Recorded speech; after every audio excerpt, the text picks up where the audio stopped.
Joe, one of the most sacred spaces for cinephiles is the Criterion Closet, as you know. Yeah. A sort of temple of sorts, a spiritual place where all the Criterion Collection's Blu-rays and DVDs line the walls.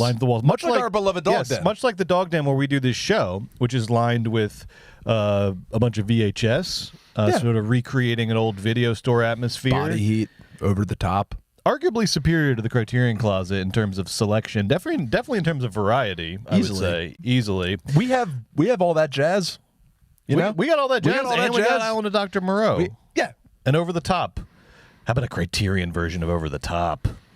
How about a Criterion version of a fucking Pelican Brief? I love a Pelican Brief. Yeah, me too. Who doesn't? Now, an actor that I like a lot, actor, director, writer, this guy does it all, stopped by the Criterion Closet last week as part of his press tour for The Accountant 2. I'm, of course, talking about Ben Affleck. Ben Affleck stopped by the Criterion Closet. And what did he pick? Carson, do we have a photo of... There he is. Oh, there he is. Looking looks always amazing. As melancholy as ever. I love him. I love the world weariness of Ben Affleck. Me too. He earned it. He earned it, and it's just relatable. It's so relatable. Every time you see him just sort of groaning on a hotel balcony, you're like, yep, I get it. I get it. That's why he's the meme of that, you know? He is. That's him. He is just groaning and moaning and, you know, and being the man. I love these selections. Ben Affleck did not fuck around. He didn't try to like pretend that he likes Jacques Tati. Right. He said, what are 3 movies that I would actually like to add to my collection at home that I'll probably watch, which is the way you should approach the Criterion Closet. Right. He picked Spike Lee's Malcolm X, incredible movie. Yeah. Cameron Crowe's Fast Times at Ridgemont High. Amazing movie. And David Lynch's The Elephant Man. These are all 5-star movies. It's not like he nailed it. He wasn't trying to impress anybody. He didn't have to get Tokyo Story in there. He didn't have to get City Lights. He's just like, I'm going home and watching Fast Times. Yes. Like, and that's that. Sorry, right? No, he's like, you know what? Actually, I got room this weekend. What am I gonna? Let me get something I can watch this weekend. You know, the Criterion Closet is in a van, and it was outside of Vidius this weekend in Los Angeles. Mobile closet, and every influencer and movie person, from Fennessy and Chris Ryan at The Ringer all the way down, got to go and get fucking in the Criterion Closet and take their stupid little picture. The fake Criterion Closet, let's be honest. Where's our fucking invite? Yeah. I would love an invite to any Criterion Closet. I don't even need the real one. I'll do the fake one outside Vidiot's. I just want to be respected as an important movies influencer. I think is that fair enough? Yes, I think we've earned it. I think we deserve it. I think we would give really good like TV, you know, I think we'd be good. We put on a great segment. Yeah. We put on a great show. We'd make some really good picks, some high picks, funny some low about picks. It. We make fun of Tati. It would Let be us great. into the. I mean, can't you can't just go into the mobile closet? No, you still need an invite. No, I think that like fans can line up and we could do that, but that sucks. I want to fucking be press. I want to be walked up and say, "Here you go, sir," right into the Criterion Closet. I don't want to wait in the line with the riffraff. We need to be taken seriously as important movie influencers. Many people are saying. Well, here as practice for that, when we inevitably do get our invite, that'd be great. You can reach out to us at Movies Baby with 5 Ys on any of the platforms. DM us. That's there's a Gmail. I expect an apology from the Criterion Closet. Well, let's not push our luck. Okay, you don't need to apologize, but we would like an invite. Okay. As a rehearsal for that. Yeah. I was wondering, you know, because Ben Affleck got to go into the Criterion Closet. Yeah, he did. His co-star, though. Yeah. In Accountant 2, Jon Bernthal, this real up-and-comer. I love Bernthal. I love Bernthal. I want him in the closet. Let's get him in the Criterion van. I think Bernthal would be a great person to have in the Criterion Closet, and I was trying to game out, like, what movies would Bernthal pick if he had to go in the Criterion Closet, because Bernthal's energy is he's like an intense, endearing, emotional bro is kind of his thing. That's right? his thing. Everything with Bernthal is like, bro, just be honest with me, bro. We can we can tell each other things. Yeah. And in the press tour with Ben Affleck, he was constantly, you know, really the big message of the Accountant 2 press tour was that Affleck and Bernthal are like friends in real life. That was the big message. It wasn't so much about the movie itself. That kind of just sells itself. The real message of the press tour was like Affleck and Bernthal are bros for real in real life. And it was the best part of the movie. It is watching them be friends on screen, and apparently they are in real life. So let's cut to the chase here. Bernthal's in the Criterion Closet. He's looking around. Bro. Here's what I think. Here's what I think. I got a couple for you. You tell me a couple you think you'll pick. All right. Yeah. Bernthal's in there. He's like, all right, number one, I just got to go with this. And what's he pulling out of First one I thought was Sid and Nancy. Sid and Nancy with Gary Oldman. I feel like it's a little punk, but it's like accessible punk for Bernthal, and I can just see Bernthal. Was that condescending or was that loving? This is all going to be both. This is all going to be both for Bernthal. It's always kind of both at once. And I don't mean to be condescending. It's mostly loving. Okay, but I could see Bernthal going, Sid and Nancy, bro. Oldman and Sid and Nancy. Bro, Oldman and Sid and Nancy is my shit. It's what got me into acting. Right. I saw that. My friend dragged me to the theater. I had just dropped out of college, and I saw Oldman and Sid and Nancy, and that was it. And for I me. said, I got to do that. I got to do that. I got to do that. I got to do that. I want to do that. What else? What else do you think he's grabbing? Late Ozu. Just the pack. Shut up. Just the thick pack, late Ozu. Just some of those stunners. You know who has we'll talk about this more in the second half of the show. You know who has a real sort of nose for value, though? Who? Juliette Binoche. I went through and looked at hers. She was just She's grabbing like the box sets. Dude, Binoche. Right now in Westerns, thanks. I kid you not. The Godzilla show era, thanks. Binoche grabbed like 10 box That's sets. what I would do, too. Oh, the Bergman. Oh, thanks. You know, like the Criterion 50 box set. Yeah. Oh, just going to grab that just for like a foundation. But let me hit you with a few more Bernthals. Okay. For real, though, here's what I think. I'm thinking for real. Yes, for real. He's picking Wages of Fear. Yeah. Because it's like, that's a classic, like, hard-boiled movie, but it also shows your street cred as a film lover. That you're not pulling Sorcerer off the shelf. You're saying Wages of Fear. You're going straight to the original. And I think Bernthal, just because he actually is a very, very good actor, I think, that he probably respects his elders in a sincere way. I'm going to go Wages of Fear is going to be in his Criterion Closet. I love that. I think another one that Bernthal absolutely picks is, do you know Fishing with John? John Lurie's. I've never seen it, but I know what you John mean. Lurie's documentary series, which has survived on the Criterion Collection, where John Lurie goes out with Dennis Hopper and Tom Waits, and they go fishing and they talk about life. And again, it's very masculine, but also very like intimate and emotional. And like, I think it's like John Lurie doing sort of bro therapy out on the water. I could see Bernthal being like so into Fishing with John. I mean, like, dude, Fishing with John, not a lot of people know about this. These are some of the deepest conversations you'll ever hear. And it's not, again, he's not wrong. I'm not trying to make fun of Jon Bernthal. I'm just trying to approximate his vibe. I think I think he'd really be into Fishing with John. Yeah, hit me with a couple. Like, I want to fill out your pastiche for me. So I also think, because this would be part of the press tour for Accountant 2, he's gonna pick something with Affleck in it. Oh, you know what I mean? Right. He's gonna call out Chasing Amy. Is that in the Criterion The two Collection? options are Chasing Amy or Armageddon. Oh, Chasing Amy is in the Criterion Collection. Chasing Amy and Armageddon are the two options. I think he goes Chasing Amy. I think, or does he want to show respect to Bruce Willis and pick Armageddon? Because he's I was going to talk about this later. I think he's very Bruce Willis. I think Bruce Willis is his model. That's why maybe Armageddon. Okay, yes. Yeah. So maybe Armageddon, he does two birds with one stone. Yeah. All right, let's say Armageddon. So he grabs Armageddon. I also, speaking of like big Hollywood movies, I weirdly think that Bernthal would have a great take on the Curious Case of Benjamin Button, which is also in the Criterion. Wouldn't Bernthal be the guy that would be like, hold on. A lot of people like, if you watch Benjamin Button, like Pitt is doing incredible work in Benjamin Button. Bernthal would be like, everyone was so obsessed with the mocap and the aging. Yeah. But when you talk to David and you talk to Brad about the movie, it's about the acting. Yes. And I haven't talked to Kate about it, but I know she, one of the greats. So, I'm all about this movie. I think it's great. I think it's underrated. Yeah, Curious Case. I got to grab this for the collection. Right? Yeah. That sounds like Bernthal. It sounds like he says like, look, not my favorite, but emotionally very impactful on me. Very impactful. I got to put it in there. Got to respect it. It's a terrible movie, though, so I don't know if you do all that, but I would love a Bernthal take. But like, I would pay for a Bernthal commentary track on Benjamin Button. Yeah. I know he's not related to the movie in any direct way, but just Bernthal's take on Benjamin Button. Okay. I mean, he's gonna have something from New Hollywood, so I was thinking like Easy Rider or Five Easy Pieces. Five Easy Pieces feels like up his alley. What would be like his ultimate quintessential Mean Hollywood Streets guy? Oh, Mean Streets is good, but that's kind of too on the nose. I like Five Easy Pieces. He seems like a Five Easy Pieces kind of character. Because I think he cares about acting. I think he is very performance driven. I think he wants to be. Would he pick was he like a Brando guy? You think he's going to have a Brando?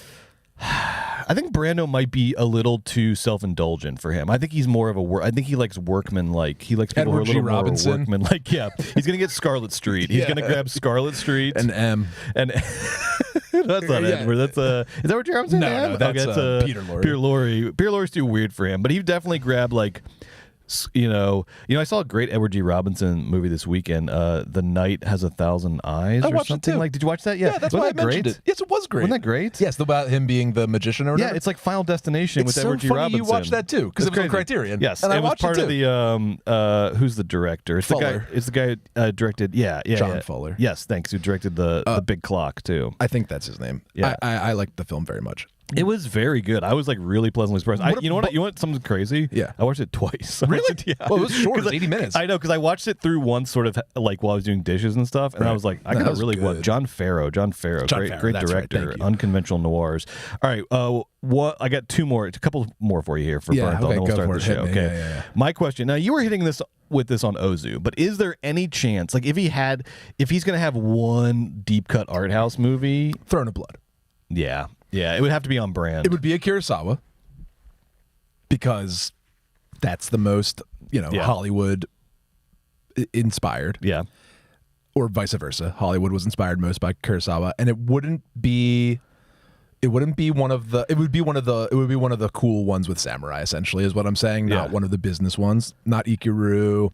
Not High and Low. Not Dreams. I could see Throne of Blood's a good call. Or Throne of Blood. Throne of Blood's a good call. Or maybe just like straight up Seven Samurai. Just like Seven Samurai, fuck you. Yeah. Because I also think he's gonna like I was wondering like who would have turned him on to stuff. Like, is there any chance? Is there any chance in hell that like someone turned him on to Secret Honor at some point, and he's like so into Secret Honor? The one-hander, the Philip Baker Hall one-hander about Richard Nixon. I don't see it. Do you think Bernthal cracks up at Tanner 88 still? Or have the jokes sort of mellowed out with time? Well, here's what I'm thinking. Like, is there like at some point he had a meeting with PTA about like maybe being in one battle after another? There's no way that. Well, he's in he's in a lot of great movies, but he's worked with Scorsese a bunch. Wolf of Wall Street. Yeah. But I'm wondering if there was like there had to be a meeting where PTA was like trying him out for one battle after another, and PTA had to have recommended something that then became his favorite movie for like 3 months. Oh, I like that. And I think it might have been Secret Honor, but I could be wrong. There's no way. I can't see Secret Honor being it. But here's the thing. I am leaving room open that like PTA like misread the situation. So I'm thinking maybe PTA was like trying to get Bernthal's.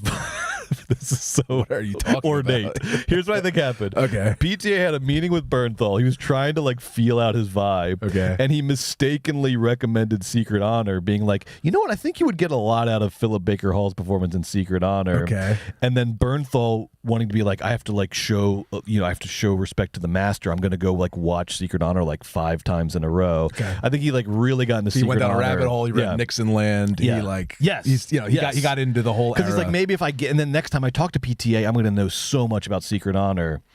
And then PTA was like, Secret Honor? Secret Honor. Oh. I meant 3 women. I'm so sorry. There's nothing for you in Secret Honor. I meant Goodfellas. Just a one-man play at the La Jolla Playhouse.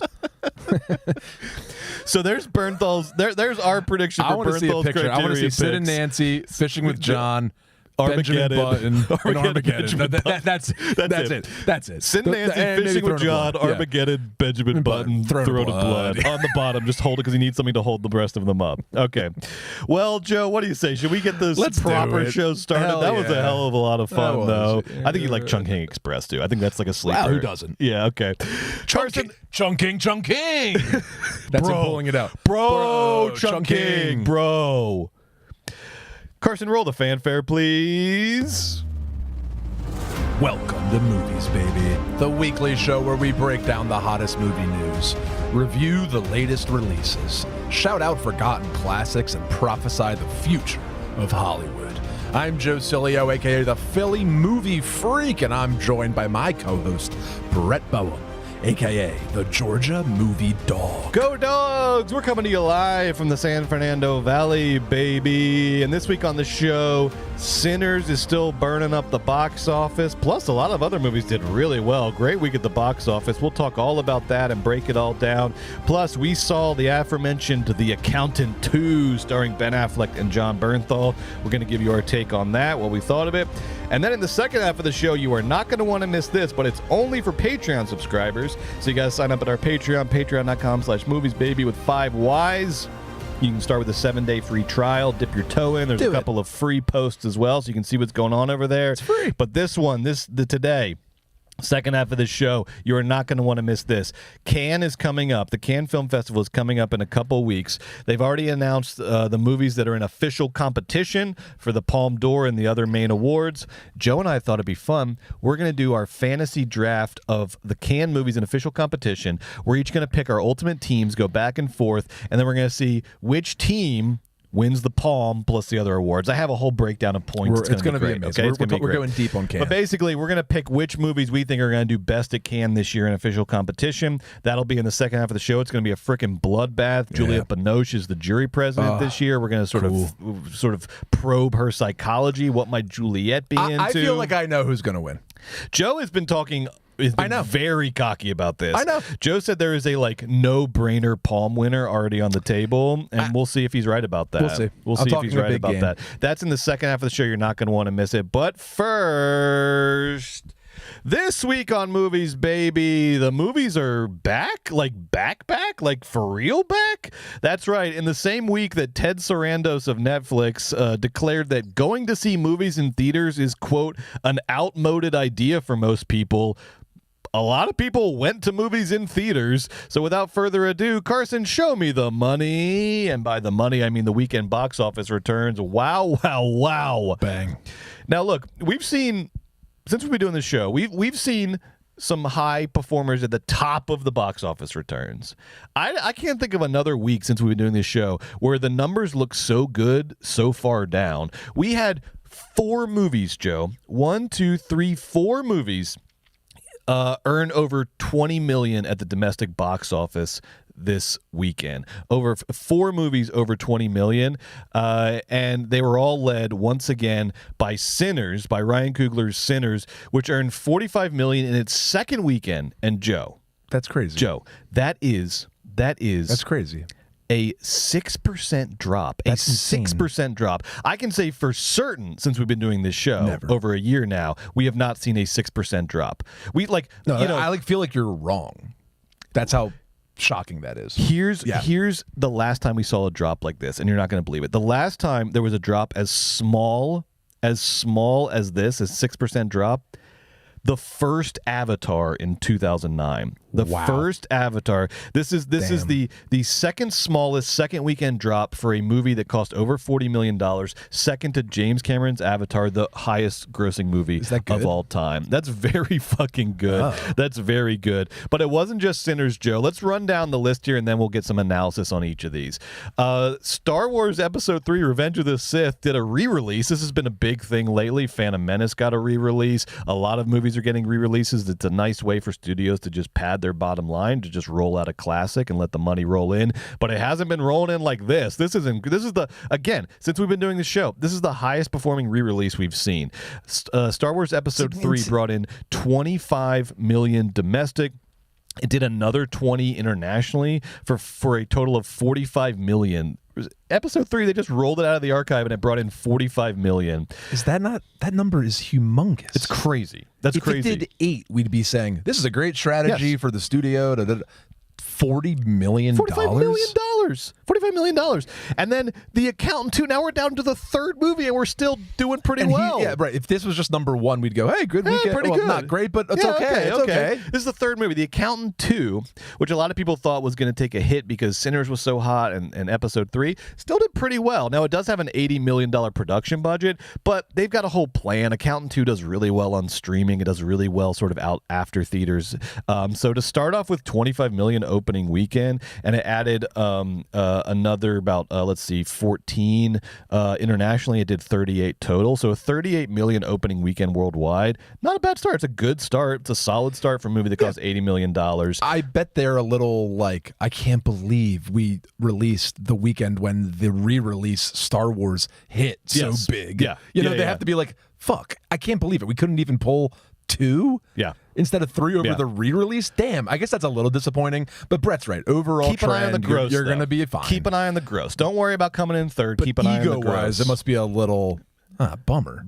A little bit of a bummer. Affleck could care less. Bernthal's taking it hard. Okay. Bernthal's taking it hard.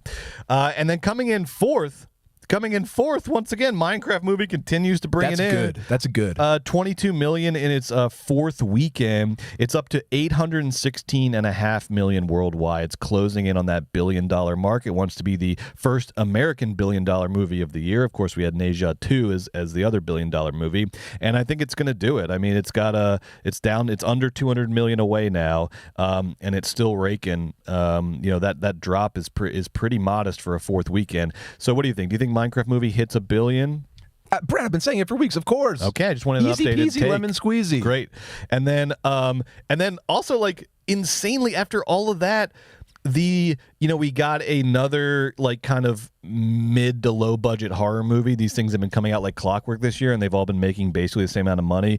Until Dawn, this thing cost $15 million to make, and it made $8 million domestic and another 10 internationally for an $18 million opening weekend. So even after those big four claps for Until Dawn, the mid to low budget horror movie made its bones too. I think everyone came out to the movies. Until Dawn specifically is a video game adaptation, so some folks might tell you that's disappointing, but I agree with Brett. I mean, hey, you already did it. You're already in profit, more or less. I mean, not really, but a little, you had a great opening weekend. This is a great opening weekend. Brett, do you know, this is not just this weekend. This April has been borderline historic. Yes. This April, movie theaters in 2025 are going to gross around $1.1 billion. Jeez.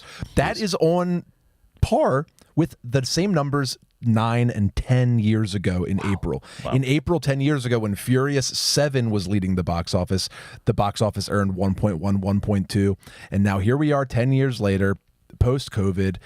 I thought movies died a long time ago is what they keep telling me, and here we are again 10 years later, $1.1 billion April, on pace for a great year for the box office. You can't kill the movies, baby. We go through this over and over and over again. The movies are dead. The movies are slowing down. Every 10 to 20 years we have this conversation, and then they survive. And they survive by being original and being dynamic and providing experiences that you can't get outside of the movie theater. And I feel like we need to start again with Sinners this week, because that's the movie that has led this charge. And you see what happens. A lot of this does feel like down ballot energy coming off of Sinners. That this is what happens when movies become part of the conversation again. It just takes one to get movies into the conversation. Not everyone is even going to Sinners, but people are talking about the movies, talking about the experience of going to the movies. And Minecraft movie too. Just want to quick shout out to Minecraft. But obviously Sinners is the heartfelt original leader with the absolutely stellar financial figures that would remind you. As excited as Warner Brothers was about Minecraft, I imagine they're just as excited about Sinners. I hope so, because let's talk about the sort of roller coaster ride of this Sinners phenomenon, because after last weekend's opening weekend, there was some discourse that surfaced. And specifically, you had some people in the industry trying to throw a little bit of cold water on the Sinners phenomenon, because I guess we just can't have our, cake and eat it too. Somebody's got to be mad about something. So some of the discourse coming out, and this was like, in Variety, in the trades, in Vulture as well, was two parts. Number one, yes, it made a lot of money, but it also cost a lot of money. That's something that we talk about a lot. But we normally bring that up when there's a much bigger disparity between the opening weekend's returns and the production budget.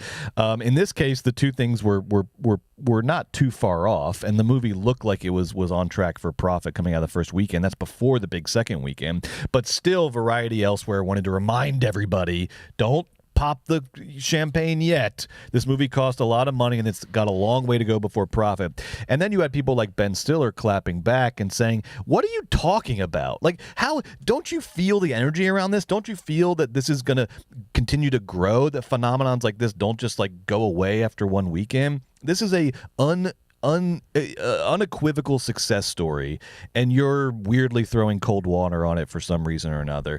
But then you also had people at the studios, unnamed sources, talking about the studio system's concerns about the deal that Ryan Coogler got on this movie. That Coogler got some unprecedented things thrown his way, although they're not really that unprecedented. There's other directors who have gotten this as well. Specifically, he's getting his cut of the movie at the gross level, not the net level. So before the studio takes out their profits and does all of their shady accounting, he's going to get his money before that, which means he'll get a nice big chunk of this movie's box office revenues. And then in addition, after 25 years? After 25 years, the ownership of the movie reverts to Ryan Coogler, so he gets to own it. This is, of course, deals like this have happened in the past with George Lucas and others with their big properties. So it's not unprecedented, but this was something that people were bringing up as like, oh no, is this actually good for movies? Yes. Because it costs so much money, and because Ryan Coogler gets all this stuff in return. Joe, what do you think? Yes. It's totally good for Ryan Coogler, and it's totally fine for movies. Starting with the deal and the IP thing, deals are about leverage. What a stupid idea that because Ryan Coogler can get something, everybody else can too. Fuck you. Ryan Coogler's a $1 billion filmmaker.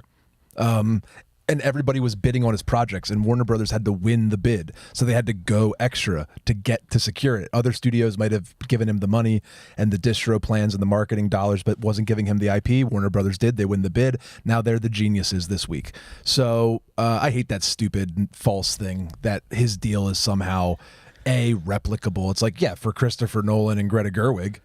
Yeah, and not you fuckers, don't worry about it. And to suggest that this is going to somehow impact the studio system is silly. You know what's going to affect the studio system? All this chicanery and nonsense from the past 5-10 years, with the advent of streaming and the death of, I don't know, society. But then about the other thing, what was the other thing? Because that's the IP thing. This narrative. Yes.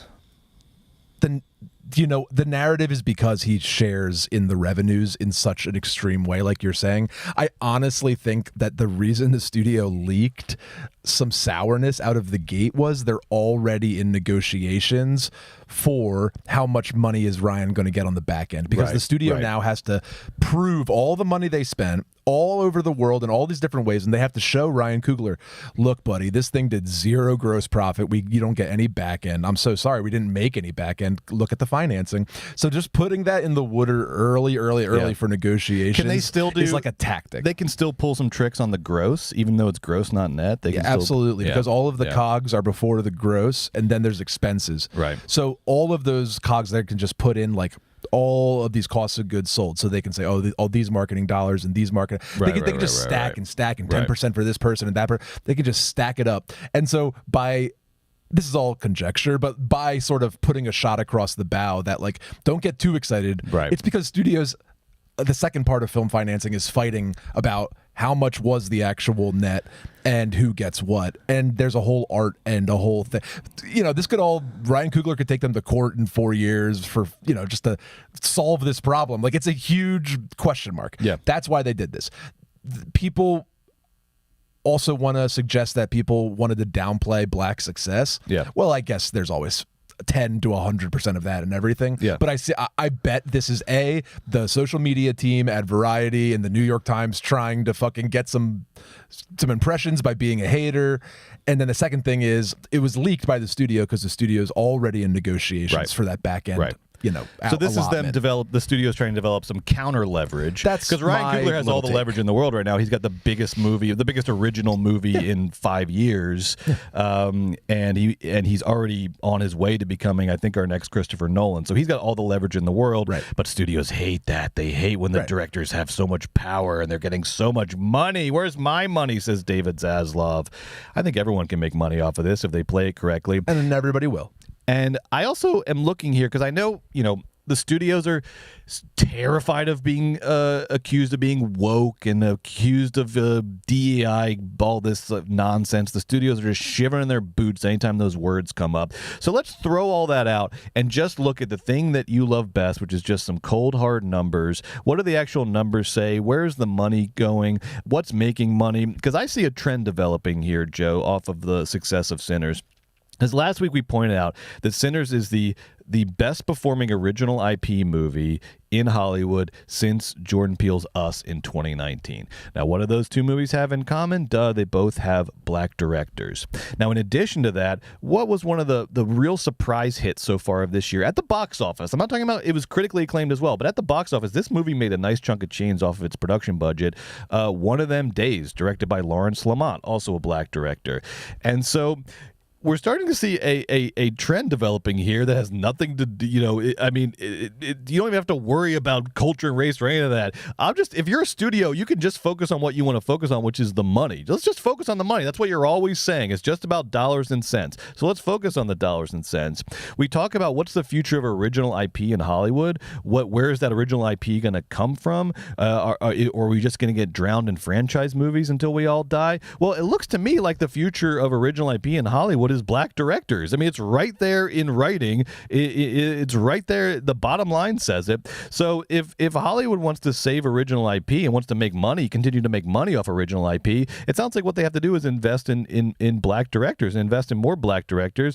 And it sounds like they're starting to do that as well. I mean, Jordan Peele and Ryan Coogler are now two of the pillars of original IP in Hollywood. I would also shout out, I know the movie Magazine Dreams has the kind of stain of Jonathan Majors' participation in it, but that director, Elijah Bynum, is fantastic. You have a lot of people who I think are now in line. You know, if How about Ramel Ross? Ramel Ross from Nickel Boys. We just mentioned Lawrence Lamont, who directed One of Them Days. Also, the writer of One of Them Days, Sarita Singleton, I think has a lot of potential to helm her own projects as well. That movie was fantastically written and had a real sense of pace and old school comedy timing. So we have a lot of black filmmakers, black writers who are in the kind of next up position.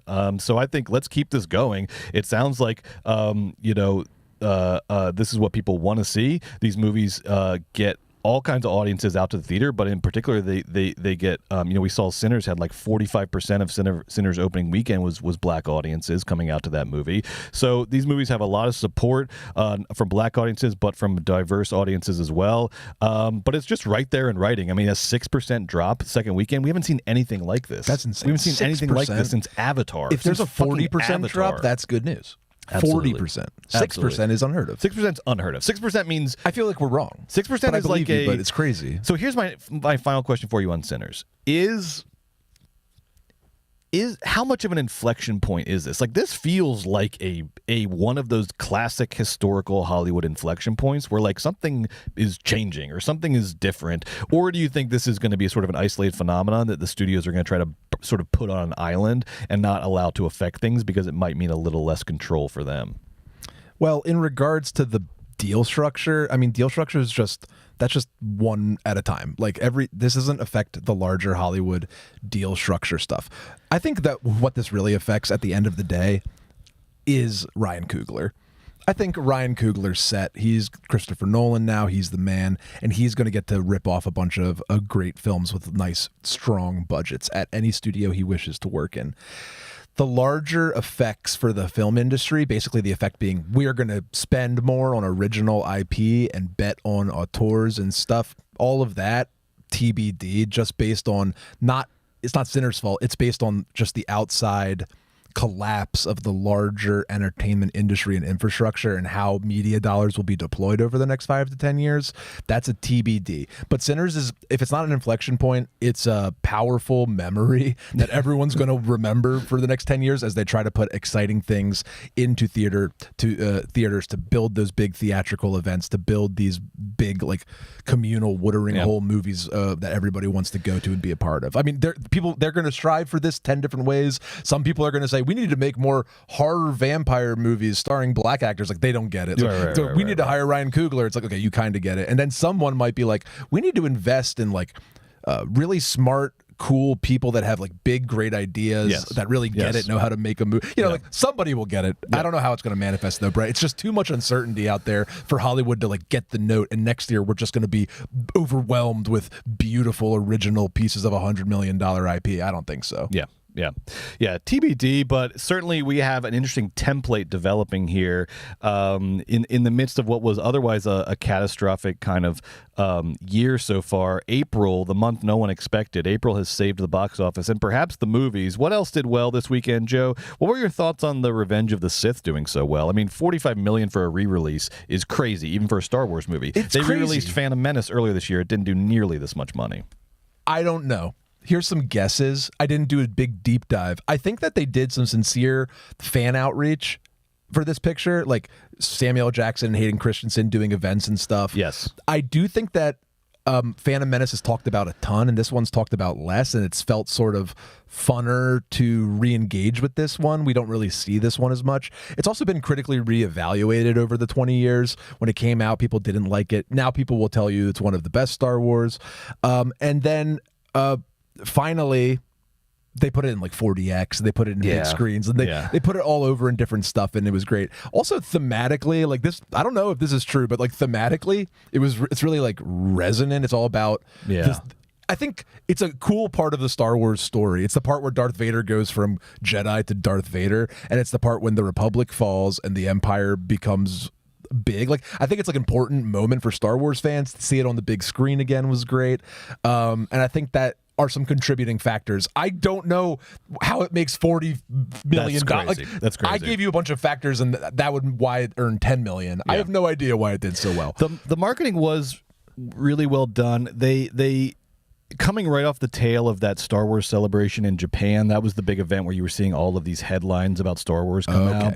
The TV shows, particularly Andor, I think are like really taking off in like a big way. Right. And so that's feeding energy back into the movies, I think. Hayden Christensen was at the Star Wars celebration in Japan. Right. I think he's being incorporated into one of the new projects. He's all over Star Wars. Yeah, and they love him. Those fans love him. That's it. I think a lot of it was sort of this Hayden Christensen reappreciation or sort of It's a whole movie reappreciation. And if I may, Brett, I contributed to that tally. I was in attendance. Oh yeah, you went. Okay, I went to a 9:45 a.m. screening Sunday morning in Burbank that was completely sold out, and the fans were loving it.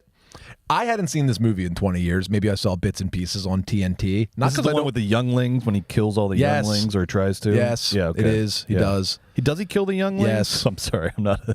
Yes, he kills the younglings. People screaming at me through their computer screens. Does Darth Vader kill the younglings? Yeah. In the movie when he becomes bad, he does. And anyway, I saw this movie. Yeah. It was great. Yeah. It was really good. Yeah. I'm not saying it's like The Godfather. I'm just saying this movie, as far as Star Wars goes, is really good. And my favorite part about it, Brett, was it looked spectacular. It looked so much better than the drab. Like, I feel like, in Snowcatcher, how everyone's in the back of the train eating the bug cubes. I feel like we are eating bug cubes as the culture. Like, Accountant 2 is like a great example of a bug cube that I like. It's like a bug cube covered in like cinnamon or something. But like, it's like it's familiar, it's drab, it's violent, it's masculine. Episode 3 is vibrant. It's so colorful. There's more colors zipping and bopping and bipping all over the screen than you've ever seen, and hues that they don't put in quote unquote serious films. As everybody hews towards Fincher, everybody hews towards a realism. This is more akin to Speed Racer. This is Speed Racer, episode 3. Movie. And dude, the opening and by Lucas put all his own money into this, and the only thing he knows about or cares about is technology and CGI. The CGI in this movie is so fucking amazing. It looks so much better than so many things you see now. It looks so weird, and all of the choices are so weird, and nothing's sleek, and everything's crazy and colorful and bold. And then thematically, it's actually exceptionally resonant as we all sort of careen towards wherever the hell we're all going as a society to watch the Republic turn into an empire. And some of the lines Lucas throws in there are very broad and very resonant and powerful themes. Like, famous line that I'm going to flub, like, how does like democracy die? Like with a shower of applause as the Senate like applauds for the empires, like stuff like that. Yes. And then the whole audience going, So there were like little sort of chuckles of recognition throughout. Dude, whisperings, clappings. The fans were totally into it. That's Trump. A lot of that. A lot of parents bringing their 12-year-olds for the first time. That's Pete. Just pointing to like a big like lizard. That's Pete Hegseth.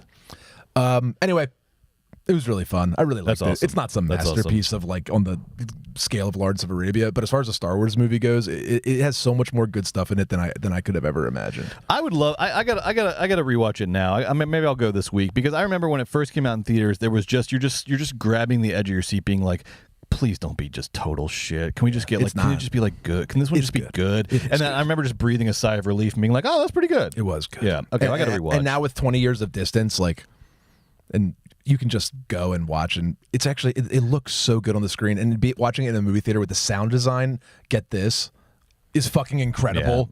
Stuff like that. So it's awesome. You know what I rewatched this week in theaters? Sinners. Oh, you did? Yeah, I did. Did you go to Vista? I went. No, I went back. I still have not seen. I'm going to go see it 3 times because I still have not. IMAX? Well, because I was telling Joe, and you see it in the numbers. The IMAX, the like big 70 millimeter IMAX screens were all sold out last week. I could not find every time that worked for me. Freaking sold out unless I want to sit in the front row, which I will not do. So I went back and saw it on just like the regular old. You better IMAX. hurry up because Thursday Thunderbolts is going to steal all those screens. That's right. I'm going to go this weekend. I'm going to go 3 times. But you know the thing that surprised me most about my rewatch of Sinners? Yeah. I liked it even more the second time. Oh, really? yeah. All right, cool. I really thought I was like, because I gave it a 4.5 star review. I said it was my favorite movie of the year, which it was. In the back of my head, I'm like, there's probably a little bit of bias because of all the good vibes on the energy, and Ryan Coogler was at my screening, and I probably gained a little bit. It was better without the hype. Okay. It was like better to just like relax and watch it. Yeah. It was surprisingly more like sort of layered thematically. Like there's a lot, like it is a very well constructed movie start to finish, and you can say maybe it has a little pacing issue here and there, but thematically, character wise, there was some little sort of like things I had missed the first time that came out in better relief. There's little like details, like there's a shot like in the very early on where you can see these like vultures circling over in the corner, and I was like, oh, I bet that's where the vampire is. Ooh. Like there's little things like that. Like he has really packed this movie with like really nice details, in addition to just the sort of overt thrills and chills of the whole thing. So on second watch, I was surprised I liked it even more. It's great. If you haven't seen Sinners yet, you're the only one at this point. Go see it in if theaters. You haven't seen The Shrouds yet, you're missing out. Make sure you go to the multiplex. Yeah, check it out. It should be getting, I don't know if it's getting a wide release. Shout out Carson. Yeah, shout out Carson. Rewatch The Shrouds. Our producer Carson has some different feelings on The Shrouds than we do, but that's not. We'll let him talk Honestly, about that. No shade though. It's like I don't know if we're right or if he's right. Like it's a total toss-up. A complicated movie. It's not really. Yeah, I was kind of joking more when I said go see it. Don't go see Sinners. That movie's way fun and good for sure. Or do a double feature. Or do a triple feature. Sinners, Shrouds, Accountant 2. Speaking of, should we talk more about Accountant 2? Let's go. Okay. This week on Movies Baby, Find the Accountant. It shouldn't be too hard because it's in pretty much every megaplex all over the country. That's right. The Accountant 2 hit theaters this weekend with Ben Affleck, Jon Bernthal, and others, and we've got the full rundown for you, including our review. But let's start with some context, because it's been nearly a decade since the first Accountant came out. Yeah. I mean, it feels like just yesterday to me, but it's been a decade. The original Accountant came out in 2016. It was like an unlikely role for Affleck. He plays an autistic accountant who's a like genius, and he launders money for the mob, and he's also like a killing machine. All these things are going on, but he had to do sort of like a character, and he had to be this sort of autistic genius. He's doing sort of Rain Man. He's doing sort of a light Rain Man in this movie, and it made $155 million against a $44 million budget, the first one. So it was a surprise hit, and then it was a huge hit on streaming, and it's been on freaking TNT and all that stuff. And yes, people still watch TNT. And they started planning this sequel in 2017, right after the first one, but then COVID and the strikes and Affleck's contract, requirements and all this stuff. And then last year, MGM, which is owned by Amazon, so Amazon MGM came in and bought the rights away from Warner Brothers. And so Amazon MGM is actually the ones that got this sequel over the finish line. They doubled the budget to $80 million. I'm going to assume, we were talking earlier, I'm going to assume that means Affleck and Bernthal got big sweet paydays, because having seen the movie, it's not a movie that looks like it cost $80 million, but I'm assuming that Ben and John got their chunk of change, and good for them. And so Amazon MGM is the one that came out with the sequel, and I'm assuming much like their acquisition of the James Bond franchise, they are looking for stuff that is going to play well on streaming after the initial theatrical release, and Accountant 2 probably fits that bill. Not probably. Whether it's Reacher, Jack Ryan, these are the kinds of shows that do well on Amazon Prime, and these are the kinds of movies and content that they want on their platform. Do you think, before we get into our review, do you think this was sort of like Ben was like, I want to get my Good Will Hunting? Everyone thinks Matt's the smart guy because of Good Will Hunting. No, I want to do a movie where I'm a genius. No, I think this is Ben saying, I want an Equalizer. Equalizer, yes. This is Ben saying, I want a franchise that I can do 8 of them, and they're awesome and fun. And people love them, and I can do them, and they want Mission Impossible. I just want to do this till I'm, 60, 65, and we'll make 5 of them. It'll be great. It's I my just have guy. always wondered, because look, Ben Affleck is, I think Ben Affleck is smarter than Matt Damon in real life. I like that. He willingly took, and he's smarter because when they did Good Will Hunting, he said, you know what, let me be the funny sidekick, because he knew he would nail that role. He didn't let ego take. He's like, this will be good for the project. You play the smart hunk. I'm going to play the wisecracking Boston guy. But in his head, he knew he's the smarter of the two. Do you think, though, sure, he wants an equalizer, but as part of that, he's like, let me get my equalizer and let me set the record straight. I'm going to play a smart guy, and I'm going to be even smarter than Will Hunting. Honestly, no. I want to yes and you based on the rules of improv, but based on my role in this show, you got to tell the truth. You got to be honest. I don't see that one. You don't think it's been simmering for let's see, Good Will Hunting's what, 96? No, That hasn't been simmering for I too 30 need years to play an autistic person. And listen, just a little asterisk. We're going to say the word autism a lot, not because we're putting a label on it, because the movie is very explicitly, both accountants, about the fact that this man has autism. Yeah, sorry, I'm not using that in a not. Yeah, you weren't. I literally, the he's word autistic. autism is used a ton, and there's a lot about autism in these movies. Yes. That's why we're using the word autism. Yes.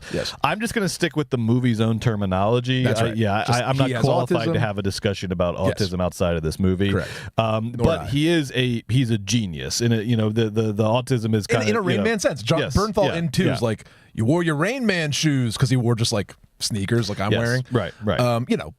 He has autism, and that's the whole point of the movies. Right. Is that he's an autistic, and you can go superhero. look up. I mean, particularly the first one got some criticism about the depictions of autism, etc. I'll leave that up to people who are experts in that area. But we are qualified to talk about the movie itself. I believe we are. Which was directed by Gavin O'Connor, who he's done like sports movies. He did The First Account. He did Miracle, the movie about the hockey team. I love that movie. Warrior, the boxing movie with Tom Hardy. So he's done like sports movies, guy movies, dad movies. And this movie, Account 2, brings back Ben Affleck, Jon Bernthal, Cynthia Dye Robinson, J.K. Simmons from the first one, and then they added Daniela Pineda, who I liked a lot as this like assassin, because she got. No spoilers. No spoilers. Okay, well, speaking of spoilers, we're going to have to talk about the plot of this movie, so there will be some sort of, like, loose plot spoilers. There's not really a twist in this movie that I would say. The twist is in 1, and the twist is that they're brothers, and that's what 2's about. Yes. So we're going to just talk about that. Sorry. We're going to talk freely about this movie. If you don't want to know anything about the Account 2, you haven't seen it yet, but you're really excited to, and you don't want to know anything about it, I would skip this review. But we're just going to sort of, talk about the movie broadly.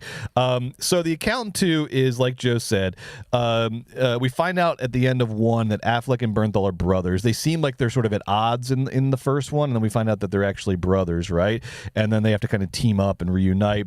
And then when we get to the second one, it's been a long time since the first one, but they reunite again because Affleck gets caught up in this sort of missing persons case happening around the border and around immigration from Mexico, Central America, and in the United States. And then there's this sort of big conspiracy around this one family who has gone missing, and we don't know why. And so Affleck gets involved in that, and there's guns and cartel and a shady guy who runs a fish shop and a lot of fun sort of dad movie semi neo-noir action thriller stuff going on, and then there's big shoot 'em up scenes and so on and so forth. Joe, what'd you think of The Accountant 2? Hey Brett, I really like The Accountant 2. Good for you. And I really like Accountant 1.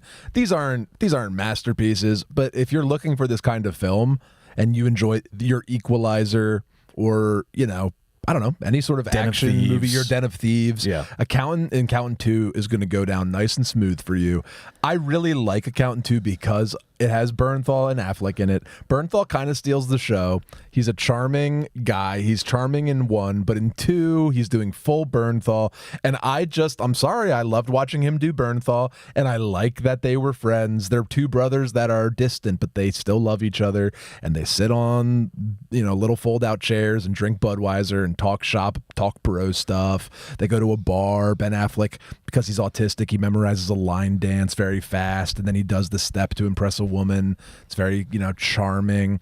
Anyway, I kind of found the whole Accountant 2 to be charming, would be kind of the word I use for it. Yeah, it was oddly charming. It's just not incredibly serious. It is dealing with dark themes, but isn't worried about that at all. Don't worry about it. It just treats like really real themes. Like, don't worry about it. It's just like a fucking movie. Who cares that we're loading children into a mass grave right now? Let's start there, actually. Yeah, this is the end of the movie because Joe's right. It is a charming, surprisingly funny sequel. It's like light until you talk about the details. And you're like, this is very heavy. Because the decision was twofold for Accountant 2. They said, let's make it sort of light and funny, and let's really lean into the Bernthal Affleck sort of buddy sort of comedy aspect of it all.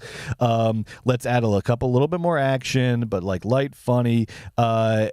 And then that's one idea. And then the other idea was plot-wise to just keep it very dark. And so there's this weird vibe in the movie where it's very light and funny and you get through it all and you had a great time. And then on the drive home, you start to sort of think about some of the plot points and you're like, Jesus. Yeah, it was intense.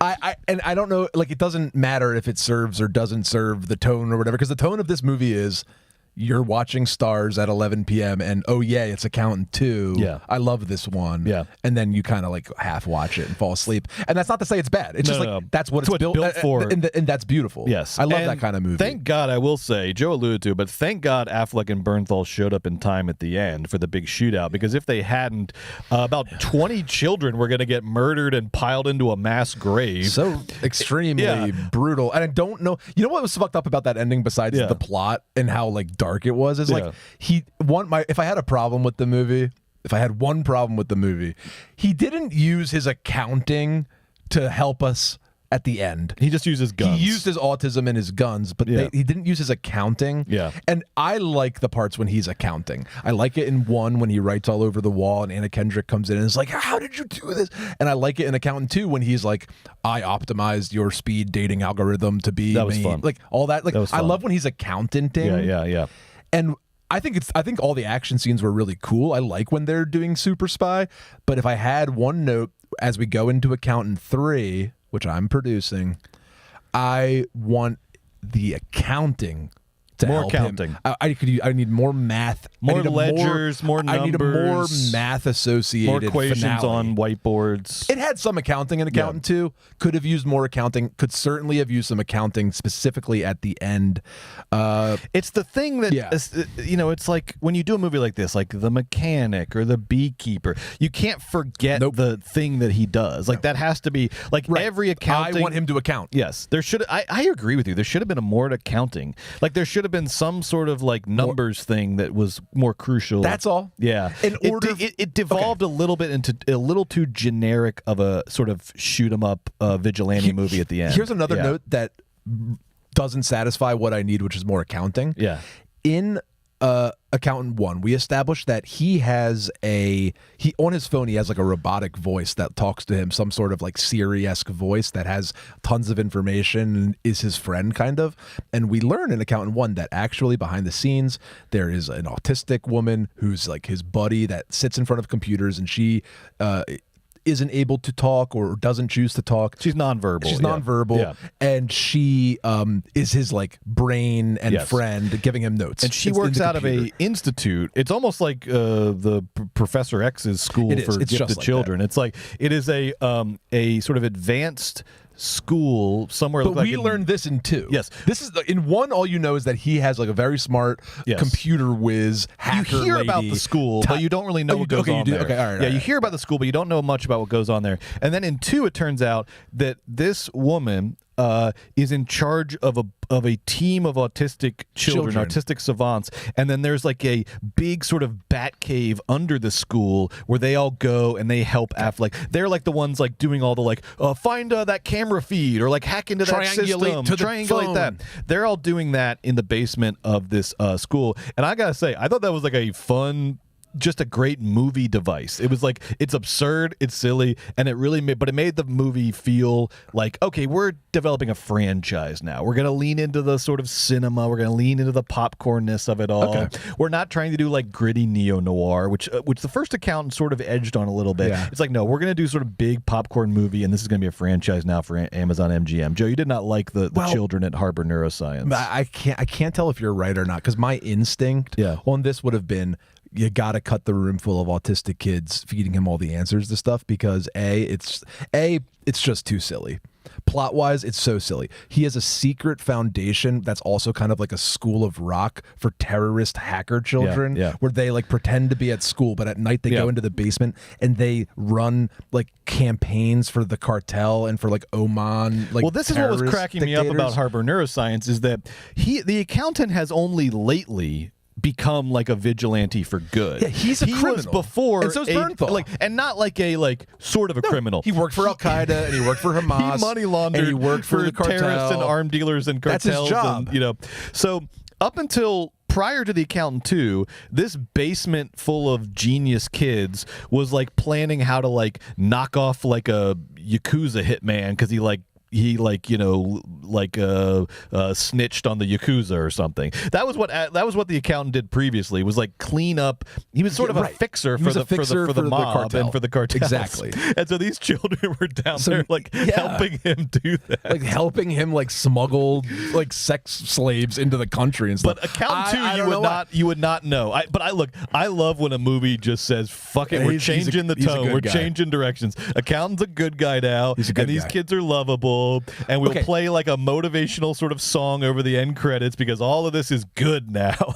Insane. But here's what it does plot wise, and here's my actual script note besides it's silly. Yes. The script note is it takes the superpower out of the Accountant. It's a good point. It's like Accountant now has ChatGPT staffed by 7 children that are supposed to be in his care and employ in the school. You do lose respect for the Accountant.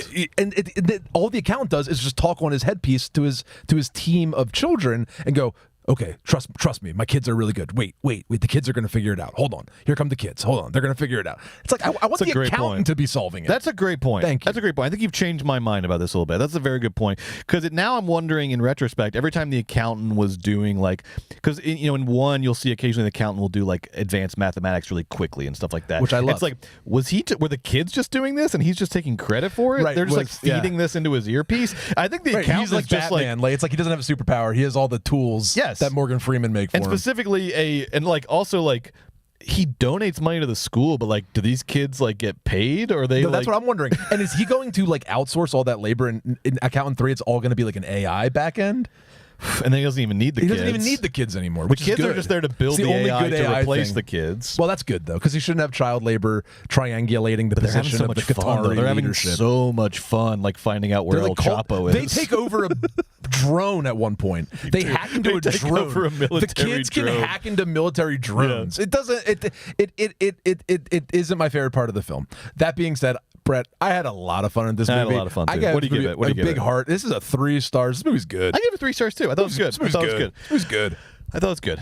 Bernthal is just like, it's so funny how, man, Bernthal is just so, he just has so much charisma. He has too much charisma. It like starts to like become, he starts to like crush the world around him with his charisma. Like when he is at the bar and like Ben Affleck's like line dancing and he's at his booth and he's sitting up on the top of the booth. He's sitting on the top of the booth like the douchiest like high school lacrosse player you've ever seen, like with his legs down on the booth, and he's like, "That's my big brother. That's my big brother up there." And it's like, John, I love that you're like excited for your brother, and you know this is a big moment for him coming out of his shell a little bit, and you know, and doing this and that. But it's like, bro, you are like there's other people at this bar. Well, it's not just about you. This moment, I don't blame Bernthal at all for giving and being charming and fun and big. I blame the editor for making him look stupid with the cutbacks, and I blame the director and the DP for framing him so stupidly. And the whole edit makes him look dumb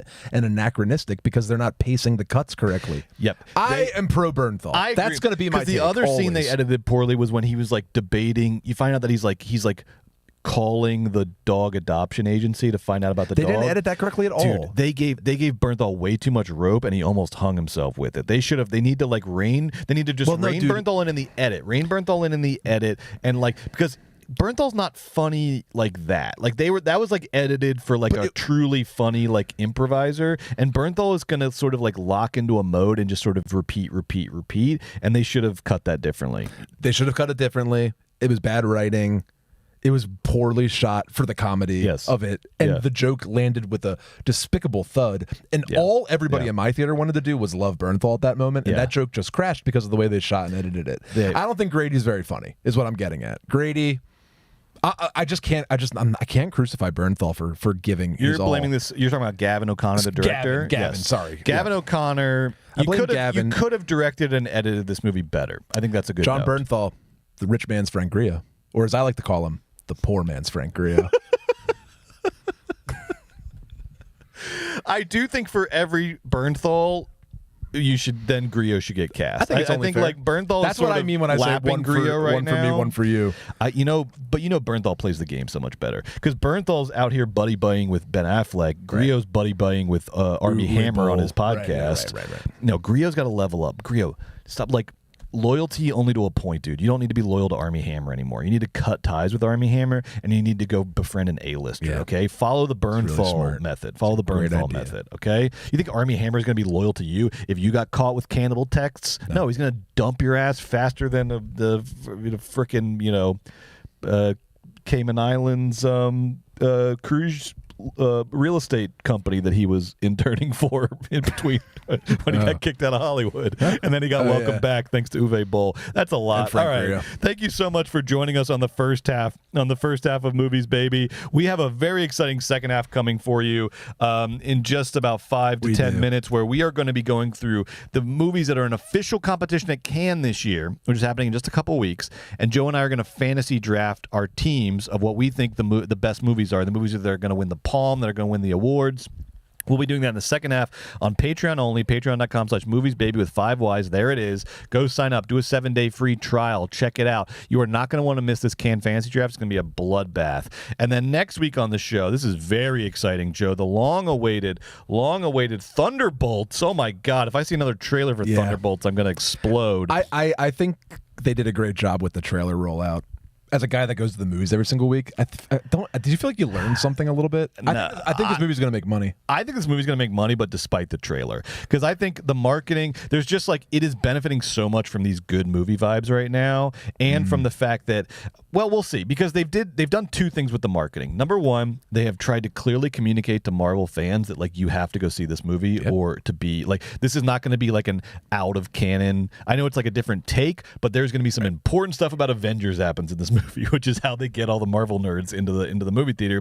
But then they have Florence Pugh out there saying, like, oh no, this is like an A24 movie by Marvel, which is trying to get the sort of the cinephiles, the film people out there, the Marvel people. I see the money. So we'll see. It feels like a discordant marketing strategy, but it might work. It might just work. We'll see. Why not? And then also next week it is the return of our other show, Weekend at Bergman's. Very excited. Stay tuned on our social feeds this week, because we're going to be releasing the next string of Bergman's pair-ups we're doing. This is our show where we watch a popcorn movie and a art house movie that share some sort of theme. Right now we're doing a 1980s run, and we're going to be back. Are you excited to be back at Bergman's? Bro, I can't wait. Excited. I can't wait. It's going to get so fucking heated. It's gonna get wild. It's gonna get wild. Maybe we should kick off with ET because I really want to watch ET right now. What's it paired with?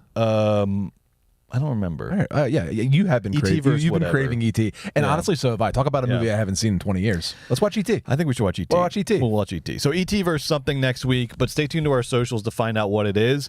And then in just ET about versus The Thing or something. No, it was The Thing versus Possession. That doesn't make any sense in retrospect because The Thing.